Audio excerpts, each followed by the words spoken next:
E muito boa tarde para você. Esse é o Boletim Legislativo, nosso jornal com todos os destaques da Câmara de São José e também da nossa cidade. Hoje vamos dar continuidade à nossa série especial sobre o Dia Internacional da Mulher para falar de representatividade, viu? Vamos debater os desafios da mulher na política e também nos cargos de liderança. Ainda vamos alertar sobre os cuidados na escolha dos óculos de sol. Modelos sem procedência adequada podem aí impactar a nossa visão, viu? E trazer vários problemas. A gente ainda fala do trabalho da Câmara e sobre este trabalho os vereadores realizaram mais uma sessão com apreciação e votação de documentos como requerimentos, indicações e moções. Os parlamentares também debateram diversos assuntos de interesse público na tribuna, como a gente mostra na reportagem. Durante a 8ª sessão do ano, os vereadores debateram sobre diversos temas, como manutenção pública, inclusão, esporte, mobilidade e saúde. O primeiro orador, o vereador Juvenil Silvério, comentou sobre uma visita que fez ao lado da Comissão de Defesa da Vida, a obra de uma capela no bairro Vila Adriana. O parlamentar também destacou a importância do trabalho religioso em prol da comunidade. Também na tribuna, o vereador Dr. José Cláudio alertou sobre o aumento nos casos de dengue, que alcançou o patamar de 5.000 notificações na cidade, incluindo uma morte. O parlamentar pediu ações efetivas da prefeitura, tanto no acolhimento dos pacientes como na limpeza pública. Outro assunto levantado por Dr. José Cláudio foi a decisão do Tribunal de Justiça, que considerou a ponte estaiada ineficiente para os problemas no trânsito. Já o vereador Fernando Petiti chamou atenção para 2 projetos de lei protocolados por ele. Uma das propostas quer criar um dia municipal sobre a esclerose lateral amiotrófica. A ideia é que na data sejam realizadas palestras e outras formas de divulgação sobre a doença, tanto com foco na conscientização quanto na busca por investimentos em pesquisas. O outro projeto é para criar em São José uma política municipal de proteção a pessoas com síndrome de Down. Petiti também convidou a população para participar de um fórum sobre segurança promovido pela Câmara. Outro parlamentar a fazer uso da palavra foi o vereador Roberto Chagas. Em um vídeo, ele cobrou obras de manutenção pública para a reforma de uma calçada em frente a uma UBS da cidade. O parlamentar ainda informou que fará ofícios solicitando a realização do serviço. E o anúncio de investimentos do governo federal para a região foi o tema abordado pela vereadora Amélia Naomi. Segundo a parlamentar, São José deve ganhar um centro especializado de reabilitação para pessoas com deficiência. Amélia também comentou sobre a decisão da Justiça sobre a ponte estaiada e alertou que antes da obra já havia questionado a funcionalidade da ponte. Outro assunto da parlamentar foi a necessidade de obras de manutenção na cidade. Quem também fez apontamentos sobre os serviços de manutenção foi a vereadora Dulce Rita. Segundo a parlamentar, alguns pedidos de supressão de árvores estariam constando como realizados no sistema da prefeitura, mas as árvores não teriam sido retiradas. Dulce também cobrou acesso ao transporte adaptado para moradores da cidade. Outra parlamentar a abordar a necessidade de realização de serviços públicos na cidade foi Juliana Fraga. Segundo a parlamentar, São José enfrenta problemas como buracos nas ruas, falta de limpeza e falta de segurança nas estradas. A vereadora também criticou a superlotação dos ônibus municipais. E o esporte foi o principal tema abordado pelo vereador Marcão da Academia. Ele citou a importância do apoio ao paradesporto como ferramenta de inclusão e cidadania e parabenizou o destaque de diversos atletas joseenses em campeonatos nacionais. Em um vídeo exibido em plenário, o vereador Júnior da Farmácia elogiou o trabalho das equipes de socorro que auxiliaram no atendimento de uma criança que sofria engasgo. Segundo o parlamentar, uma moção de aplauso foi apresentada em plenário como forma de agradecimento. Ainda na sessão, os vereadores também apreciaram uma série de documentos entre requerimentos, indicações e moções. Quanto aos requerimentos, muitos eram cobranças para oferta de serviços na saúde e rondas policiais. Já em relação às indicações, os parlamentares solicitaram diversas ações de manutenção pública, como limpeza urbana, troca de lâmpadas, podas de árvores, entre outros. A sessão na íntegra você confere no nosso canal do YouTube.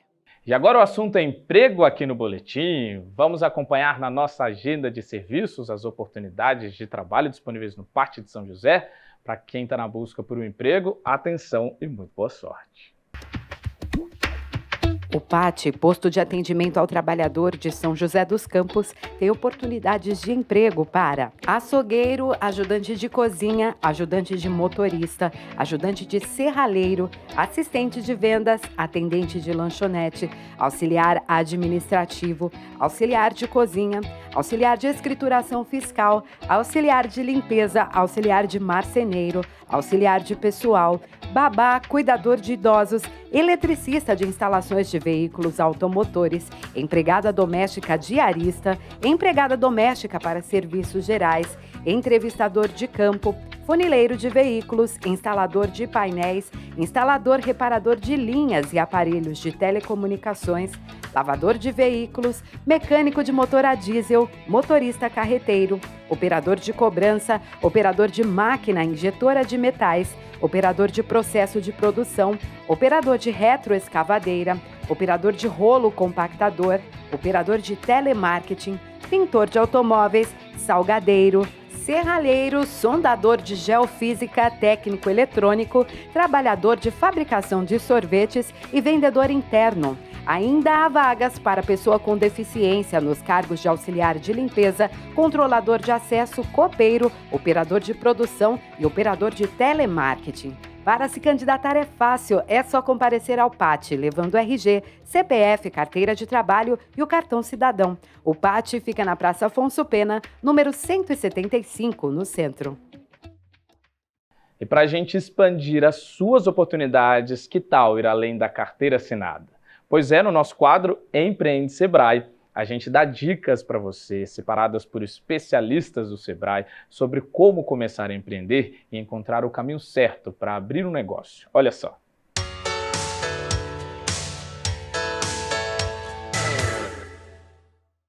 Olá, eu sou Paulo Sereda, gerente regional do Sebrae para a região de São José dos Campos.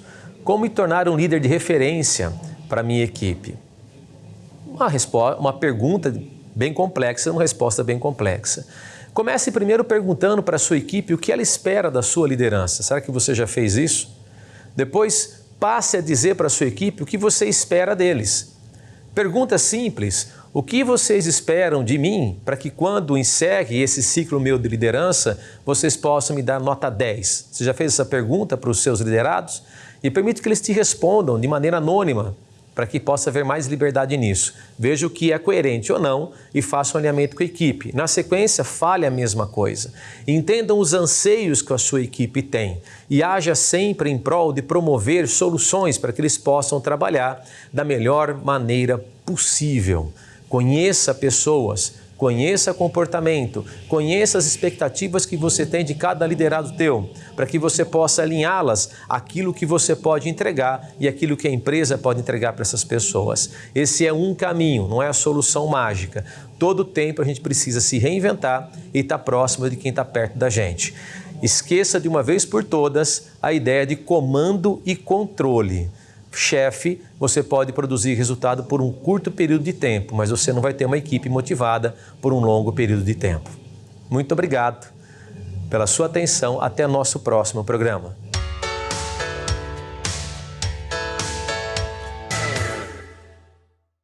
E pessoal, esse ano mesmo com as fortes chuvas em algumas regiões, o calor e o sol também tem castigado, né? Aqui no Boletim a gente lembrou da importância e dos cuidados com a pele e a hidratação, mas tem outro cuidado muito importante também, que é com os olhos. Para amenizar o sol, a saída são os óculos escuros, mas ainda tem gente que se arrisca comprando aqueles sem a devida procedência. Isso traz riscos, viu? E a gente conta agora por quê. A Bárbara é do tipo de pessoa que considera o óculos de sol um acessório de estilo e moda. Por isso, ela tem muitas opções para variar. Tanto com o ambiente, porque às vezes tá um dia claro, mas não tá aquele sol. Tu escolhe uma lente mais levinha. O look, se o look é um pouquinho mais fechado, né, mais pesado, a gente usa aquele óculos mais chamativo. E assim, aí tem o óculos de ir pra praia também, que aí é um óculos mais de acetato, mais levinho. Hoje ela investe em peças de qualidade, mas nem sempre foi assim. Pois é, como a Bárbara sempre gostou muito, né, Bárbara, de combinar o óculos com a roupa, com o ambiente, ela já chegou a ter 30 óculos diferentes. Inclusive, estava me contando aqui agora que em uma compra só, ela comprou quase 20, né? Isso, foi quase 20, comprei pela internet. Muito barato, por isso. Muito barato, claro. E aí você decidiu comprar vários, mas não se preocupou tanto com a qualidade da lente. E esse é um dos arrependimentos da sua vida, né, Bárbara? Sim, o principal do óculos é a qualidade da lente. E eu só estava procurando design. E aí, o que aconteceu? Conta a sua experiência pra gente. Eu tinha uma carninha nos olhos, que era bem pequenininha. E eu não dava importância a ela, não me incomodava. E começou a crescer e chegar muito próximo da íris. Aí onde eu fui no oftalmo, né? E ele me falou que era devido ao uso de óculos sem proteção, que os raios solares queimam, né, a córnea, a conjuntiva, e essa carninha acaba crescendo. E a cirurgia é inviável e é algo que, se prejudica a visão, não volta, não tem cura. Então, o barato de comprar vários óculos sem proteção, na verdade, saiu caro, porque custou a minha saúde dos olhos. O problema que a empresária tem é o pterígio, uma alteração na membrana transparente que recobre a parte branca dos olhos. No caso dela, a piora do quadro foi consequência do uso de óculos escuros sem proteção. E esse período de altas temperaturas acende o sinal de alerta. Nessa época do ano, há maior incidência dos chamados raios ultravioletas. A exposição prolongada pode provocar danos oculares, como queimaduras na córnea. De acordo com a Sociedade Brasileira de Oftalmologia, as lentes sem proteção adequada podem ser mais perigosas, já que a pupila dilata e a entrada de radiação solar é maior. Pode ter comprometimento da sua acuidade visual, sim, ter lesões oculares pela exposição frequente e muito demorada ao sol, sem proteção. Então aí o óculos, né, o solar, né, é importante, mas é muito importante aquele óculos também de boa qualidade. Não adianta ser de má qualidade, que aí vai piorar a situação. Aí ele vai acabar tendo dois problemas. Então, eu acho que é muito importante essa orientação, é muito importante a Câmara ter esse papel de orientar. No mercado existem centenas de opções e não é possível identificar a olho nu se as lentes têm ou não proteção. Em algumas lojas, existem equipamentos de teste como esse. Quando o óculos tem proteção, ele bloqueia a passagem da luz. A recomendação de especialistas é buscar opções com procedência conhecida. Além da vantagem, obviamente, de ter um produto original que vai ter filtro UVA, UVB, UVC, caso tenha algum problema no produto, você tem essa garantia de uma troca, troca da lente só ou eventualmente até do óculos inteiro. E é uma coisa que se você pega um óculos num camelô, alguma coisa assim, você não tem essa garantia. A Bárbara, que costumava comprar óculos pela internet, aprendeu que somente modelo e preço baixo não combinam com a saúde dos olhos. A saúde é irreparável, então compensa mais você tirar um pouquinho do bolso e investir num óculos de qualidade, nem que se for para você ter um só, mas seja de qualidade, do que perder a visão futuramente. E viu aí porque é tão importante saber escolher e cuidar também dos óculos escuros para aproveitar sempre, viu, o sol com segurança, segurança em primeiro lugar. E falando ainda da visão, além dos óculos de sol, a gente não pode esquecer dos exames de rotina. Existem algumas doenças silenciosas que podem ter consequências graves, então é preciso procurar regularmente o oftalmologista. Para falar da importância dessa prevenção, eu chamo agora a repórter Marina Lima, que reforça essa mensagem para a gente. Não é, Marina? Boa tarde. É verdade. Boa tarde, Guerra. Boa tarde a todos acompanhando o Boletim Legislativo. A saúde dos olhos exige bastante atenção. Para falar sobre isso, estou aqui com o Dr. Vilberto, ele é oftalmologista. Doutor, explica para a gente quais são as principais complicações que a gente encontra nos olhos. Tudo bem? Boa tarde. Bom, as principais complicações que a gente tem nos olhos, né? No caso, o que mais acomete a população é a mesma falta do uso do óculos, né? São os erros refracionais que a gente procura em qualquer consulta médica mais simples com o oftalmologista. Mas também algumas doenças são mais importantes, como a catarata, o glaucoma, doenças da retina, que são as principais causas de cegueira no mundo, não só no Brasil, né? Então a gente tem ali a catarata, que é a primeira causa, o glaucoma é a segunda, que inclusive é uma doença irreversível, né? Além dos problemas de retina, onde a gente envolve também ali doenças como diabetes, pressão alta, artroses. Então, não só a doença ocular a gente avalia também, como essas doenças todas. Então, esses seriam os principais casos que a gente teria que buscar numa consulta mesmo. Algumas doenças aparecem mais com a idade avançada, né? Mas mesmo assim é importante o acompanhamento com o oftalmo desde cedo, desde criança? Sim, sim. Algumas doenças, apesar de ser mais comum em pessoas de terceira idade, mais idosas, elas podem aparecer também em crianças, né? O glaucoma, por exemplo, não é só uma doença da faixa etária mais avançada, como mesmo algumas crianças podem ter. Crianças de 9, 10 anos podem apresentar o glaucoma, principalmente quem tem caso na família dessa doença, né? E também a catarata, o glaucoma tanto quanto a catarata também, até mesmo recém-nascido, pode apresentar a doença. E o que é importante para manter a saúde dos olhos em dia? Acompanhamento com médico? Tem algum outro comportamento importante? Olha, o principal fato que faz a gente ter uma saúde ocular em dia é a avaliação médica constante, né? Pelo menos uma vez ao ano, passando em consulta. Não só quem tenha alguma doença, pessoas que não tenham doença nenhuma, é bom também passar, você verificar se tem alguma alteração ou não. E alguns cuidados com os olhos, né? Principalmente em períodos frios, muita exposição com ar-condicionado. A gente mora numa região que às vezes pode ter trânsito na rua, fumaça, esse tipo de coisa pode também trazer para a gente algum tipo de desconforto, mas com certeza é avaliação médica frequente. De maneira geral, as doenças que afetam os olhos, tem mais chance de cura quando o paciente procura já no início um médico? Sim, claro, com certeza, né? Falando assim de doenças, né? Por exemplo, as doenças da retina, se a gente avalia o paciente um pouco mais cedo, com antecedência, a gente consegue evitar que aquela doença progrida e vire um problema mais grave lá na frente.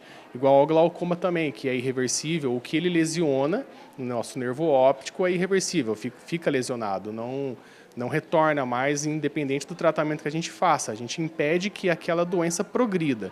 A catarata, por exemplo, se a gente deixa ela para operar, uma catarata muito avançada, uma catarata muito difícil de ser operada, para o paciente é ruim também, porque a chance de complicação é maior, o pós-operatório é um pós-operatório mais dificultoso também para esse paciente, então a gente tem que saber o timing correto de estar atendendo aquele paciente. Nos casos cirúrgicos, evitar que aquela doença progrida para uma situação que fique difícil e que para o paciente seja ruim, e as doenças também com tratamento com colírios, a gente evita para ela não progredir, né? Perfeito, doutor. Muito obrigada pelo esclarecimento. É isso, não tem jeito. A prevenção é o melhor remédio. De volta ao estúdio. Muito obrigado, viu, Marina? Então é isso, pessoal. Cuidar sempre, da saúde dos olhos. E agora a gente confere mais um episódio da nossa série de reportagens sobre o Dia Internacional da Mulher, hoje para falar de representatividade, em especial na política. A mulher tem uma história um tanto recente nesse cenário, conseguiu o direito de voto há 92 anos e ainda é pequena a participação delas em cadeiras parlamentares. Um estudo do próprio TSE mostrou que elas ocupam apenas 16% do total de vagas de vereadores no país. Número pequeno se considerar que as mulheres são maioria aqui no Brasil. As mulheres correspondem a 51,5% da população do Brasil. Segundo o censo de 2022, são cerca de 104 milhões, 6 milhões a mais do que os homens. Mas quando o recorte é feito na área da política, a porcentagem praticamente se inverte. Entre os partidos brasileiros, quase 54% dos filiados são do gênero masculino. A cultura brasileira é uma cultura herdada de um processo ainda medievalesco. A nossa referência ainda é a Idade Média.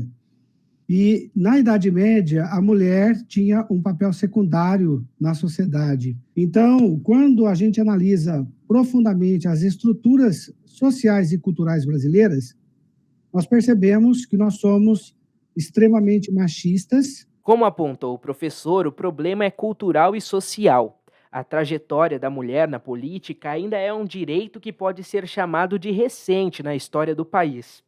Elas só ganharam o direito do voto em 1932, mas isso não significou mais mulheres na política.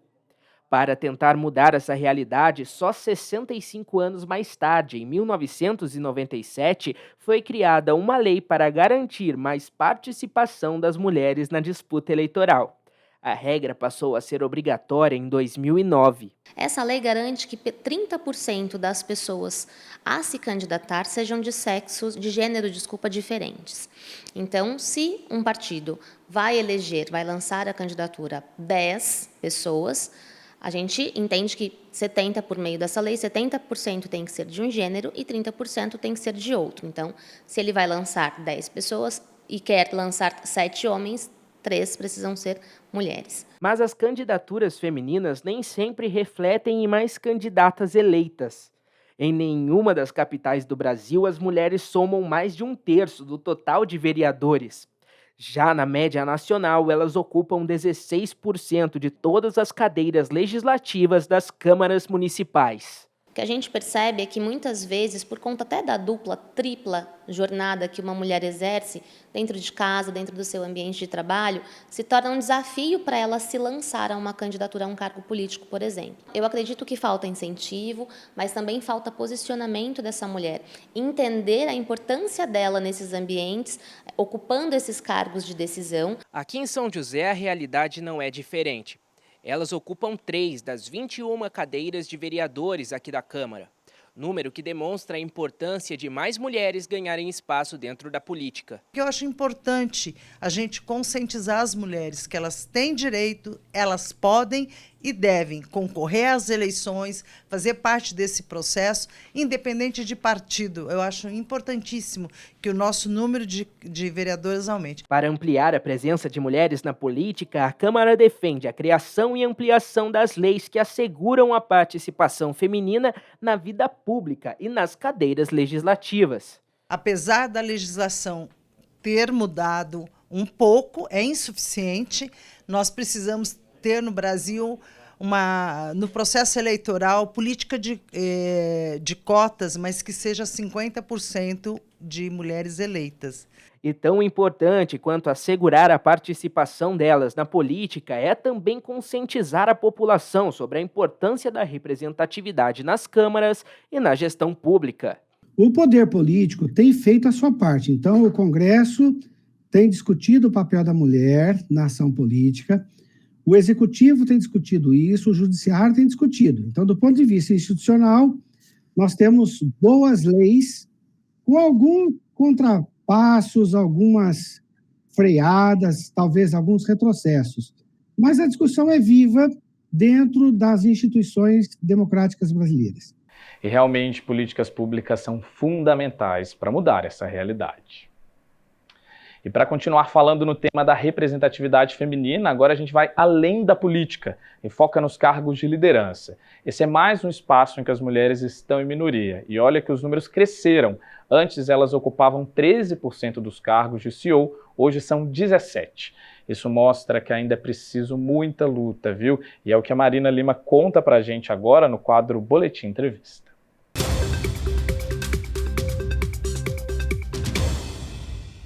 Olá, Boletim Entrevista no ar e olha só esse dado. As mulheres são mais da metade da população brasileira, mas um levantamento da Forbes mostra que só 17% delas ocupam cargos de liderança nas empresas. Para comentar esse panorama, eu estou aqui com a Carolina Premazzi, ela é mentora especialista em performance feminina. Bem-vinda, Carol. Eu que agradeço, Marina, pela oportunidade de estar aqui, a todos também da TV Câmara, e é uma honra falar sobre esse assunto, né? Mulheres, que eu gosto tanto. E é um prazer recebê-la. Carol, explica pra gente por que as mulheres enfrentam essa barreira, essa discrepância, né, entre população e a quantidade de cargos que elas ocupam.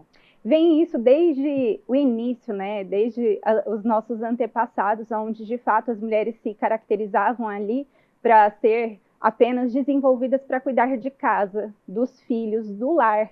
E aí, quando elas, de fato, decidiram, eu falo que é um romper, né, sair de dentro das suas casas, acabou existindo uma comparação. entre o sexo masculino e o sexo feminino, e isso acabou se ampliando para as empresas, para o pilar profissional e tantas outras áreas. Isso vem muito do machismo? Eu não falo nem que às vezes é do machismo, né? Mas muitas vezes a mulher acaba tendo um desafio de se posicionar. Ela mesma acaba se comparando. Ela fala, nossa, né, talvez eu não consiga ter uma postura do homem ali dentro da empresa. E ela mesma acaba se diminuindo, e também muitos homens acabam vendo a mulher, eu falo, né, o sexo frágil, não tem aquela autoridade, aquela autonomia, aquele posicionamento, e isso acaba afetando ali no número de pessoas, mulheres que crescem. Além desse posicionamento das próprias mulheres, né, quais são outras barreiras que elas encontram quando elas, de fato, tentam se posicionar no mercado e não conseguem avançar num cargo, alguma coisa assim? Outra coisa que influencia muito também, Marina, é a questão dos filhos, né? Porque muitas mulheres, elas são mães, muitas também acabam sendo divorciadas, e elas assumem o papel, elas precisam trabalhar fora e também serem as gestoras dos seus lares. Então, muitas vezes, a empresa, na hora de contratar um profissional, ele acaba observando quais são os aspectos que vão influenciar para que aquela pessoa não está ocupando aquele cargo. E a presença, né, lá, de filhos acaba afetando, sim, na escolha, né? Porque muitas vezes a mulher acaba se ausentando do trabalho para poder, muitas vezes, socorrer, cuidar dos filhos, levar ao médico, enfim. E esse papel acaba sendo, muitas vezes, sendo mais da mulher, mais da mãe, do que do homem, né, do pai propriamente dito. E isso é uma forma de preconceito das empresas contra as mulheres, né, que desejam ser mães ou que já são mães. Com certeza, acaba sendo sim, porque muitas vezes algumas, né, empresas, não vamos dizer todas, mas acabam olhando esse perfil do que muitas vezes quais são as competências técnicas, quais são as habilidades, o que a profissional pode promover de crescimento. Então, acaba olhando para o oposto, para o contrário, e não para aquilo que pode alavancar a empresa, levando aquela mulher para o cargo de gestão. Pensando na sociedade de maneira geral, então as pessoas que são recrutadoras desses cargos de liderança, as pessoas que estão na empresa, a gente em casa, sociedade de maneira geral, o que a gente pode fazer para tornar um ambiente mais receptivo para mulheres que também são mães? Eu falo que o conhecimento, né? O conhecimento, ele liberta. Então, nós, mulheres que temos esse papel, essa visão também de crescimento, de posicionamento, e eu falo que nós, mulheres, naturalmente, nós somos mais leves, e a gente precisa levar isso para o ambiente profissional também, só que ter conhecimento. E eu falo que a liderança, ela começa primeiro com nós. A mulher, antes dela querer liderar, antes dela querer ocupar um cargo de gestão, ela precisa olhar para ela, aprender a se liderar. E como que ela faz isso? Conhecendo a si mesma, estando junto de outras mulheres que de fato se posicionam, que de fato se sentem seguras, que são livres para enfrentar, para ousar, para olhar para aquilo que às vezes tem e fala, não, eu vou enfrentar isso, vou ocupar o meu lugar com segurança, com autoridade, com respeito e com autonomia. Então é fazer de fato esse movimento, né, de levantar, uma mulher levanta outra mulher. Perfeito, Carol, muito obrigada pela sua entrevista, muito obrigada por esse incentivo e também pela reflexão, né? Gostaria de deixar essa reflexão que a Carol propôs para as mulheres e também para todo mundo que está dentro das empresas, para a gente ser sempre mais receptivo, entender o lado das outras pessoas. De volta ao estúdio.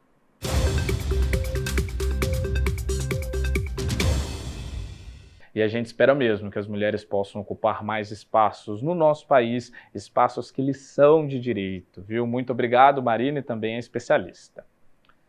E agora vamos ver como fica o tempo na tarde de hoje e também amanhã, quinta-feira. Roda aí a previsão. Dia nublado, alternando períodos de céu aberto nesta quarta-feira. A temperatura permanece amena, com máxima de 29 graus e mínima de 21. Pancadas de chuva podem acontecer a qualquer momento. Para amanhã, quinta-feira, também há grande chance de chover. A temperatura máxima esperada é de 28 graus e a mínima de 20. Então é isso, pessoal. Esse foi o Boletim Legislativo de hoje. Uma ótima tarde para você. Agradeço também a sua companhia. Aqui na tela estão as nossas redes sociais, então vai lá, segue a gente, compartilhe o nosso conteúdo também. A seguir tem o Hora do Esporte, então não saia daí. Tchau!